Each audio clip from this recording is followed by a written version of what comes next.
This is Real News Media TV, coverage you can trust. Please like, share, subscribe, and hit the notification bell. Select all for daily news updates.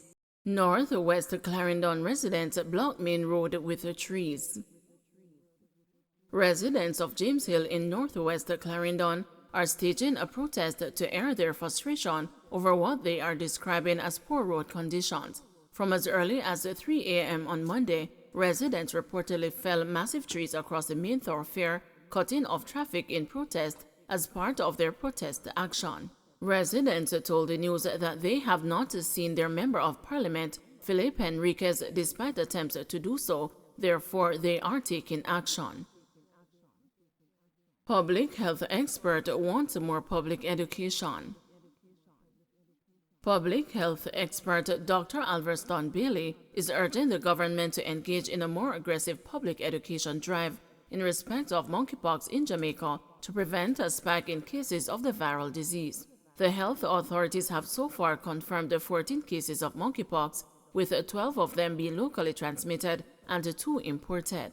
One death remains under investigation. Dr. Bailey has expressed a concern about the increase in cases last month and told the news that despite a low monkeypox mortality rate worldwide, complications from the disease can be severe. He also wants healthcare workers who care for monkeypox patients to be offered the vaccine for the viral disease. Rider charged after student injured in bike stunt gone bad. The Guys Hill police in St. Catherine have charged a man who allegedly hit a bystander student while performing stunts on a motorcycle last week. 26-year-old Jamie Riley, a laborer of Heartland District in St. Mary, has been charged with operating an unlicensed bike and having no motorcycle driver's license. Reports are that on October 7, Riley was riding a motorbike along the Guys Hill main road. He reportedly lost the control of the bike while trying to put it on one wheel. The bike hit the student, who was a bystander. The police later seized the motorcycle and charged Riley. Riley is scheduled to appear before the St. Catherine Parish Court on November 23. Boxer Shaw feared for his life. Woman claims a slain escapee was set up by system. Her voice cracked several times and then she broke into tears. The reality of losing her close friend Rudolph Boxer Shaw was too much for Jane to accept.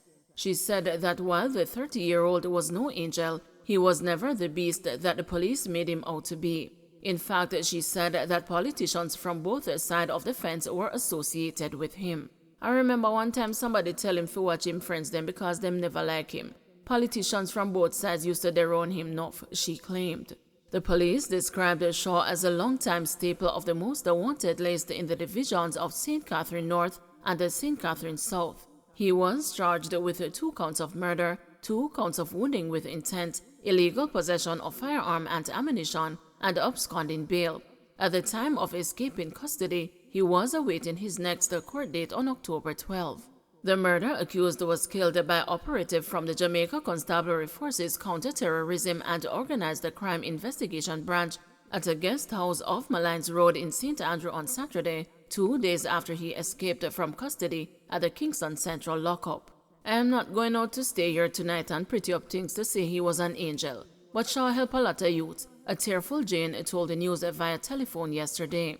I saw him take off his slippers and give it to a little youth who did not have it. I saw his mother bring a barrel of food, and he shared out all of the food that none was left back in the house, she said. Jane said that she spoke to Shaw via telephone after he escaped custody. She said that he felt that he was unfairly set up by the state and was not convinced that he would get a fair trial. Jane, too, is convinced that he was set up, insisting that he did not do the crimes for which he has been accused. Although Shaw's name became synonymous with a number of murders and shooting incidents in Clarendon, Jane maintained that the rumors were orchestrated. It started from a policeman who never liked Boxer went ahead and blamed him for the death of his mother, who was killed by a gunman in early 2020, she said. She said that the murder was theorized as a reprisal to the death of Shaw's friend, who was killed weeks earlier in January, allegedly by the policeman. She claimed that her friend was not involved in the incident as he was not living in Clarendon at the time largely because he was in fear of his life. Believing that he was marked for death, Jane said Shaw had no choice but to flee the country. He absconded bail and went to the Cayman Islands, but was caught and deported to Jamaica in July. Even the murder charge that they brought him back for from Cayman, Shaw wasn't in the island when that incident happened, and I have proof of that. Pictures, voice notes, everything. Shaw was never here, and they charge him for those. Why you think him escaped from Central?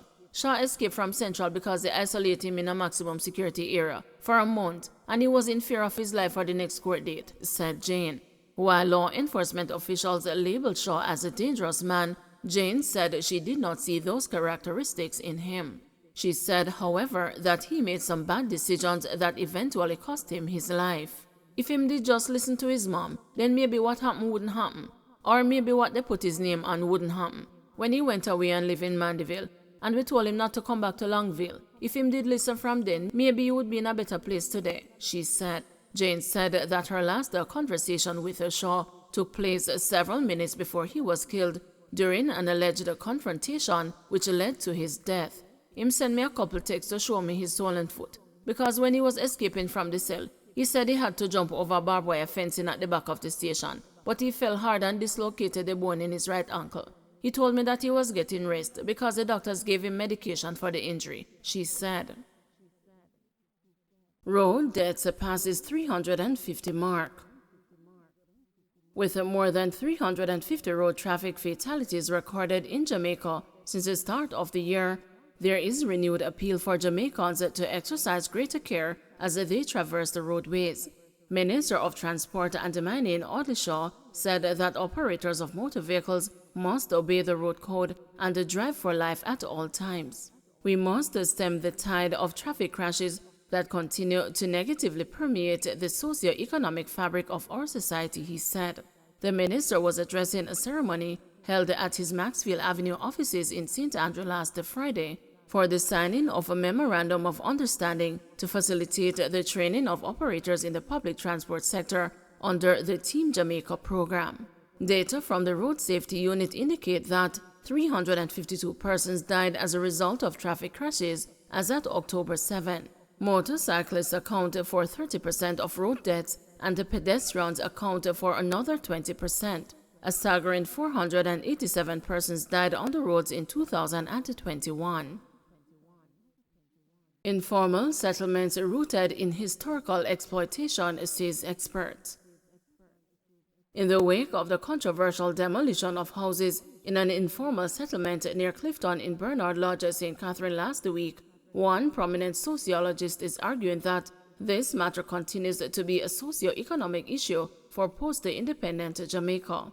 Dr. Baker, a social development specialist speaking with the news, said the situation at Clifton is a reflection of the limited options many Jamaicans face in their quest for home and land ownership. This, she said, goes back to the immediate post-emancipation period in Jamaica when the formerly enslaved people were not provided with lands on which to settle.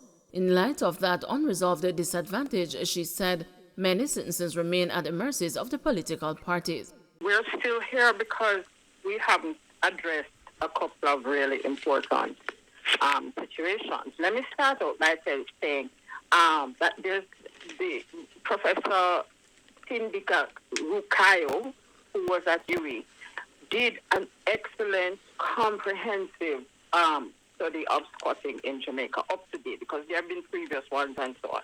But I'm just saying, for anybody who is really interested in working through and understanding the issues, social and economic studies published in 2002. So let me say that, so that we tend to say people don't like to read. I am going to reject that idea and suggest that.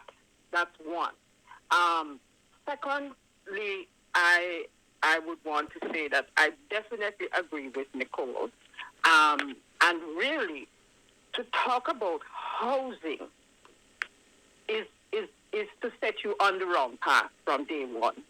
And it was interesting that the Prime Minister talked in trying to respond to the persons that he spoke with out in Bernard Lodge, was that he was talking about, oh, but you need police station and you need this and you need that. And that is an important element. The question of when and how and so on is a separate question. We really, and if you look at the international domain, we're talking about human settlement. Because we talk about squatting. Squatting gives you the notion that it's temporary and all of those kinds of things. And particularly now for countries like Jamaica, this is not a new phenomenon. In fact, in looking at Dr. Cindy's article, he says that, there are those who consider that squatting became institutionalized, in other words, became an accepted form of land tenure from as far back as 1866. Don't forget to like, share, subscribe, and hit the notification bell. Select all for daily news updates.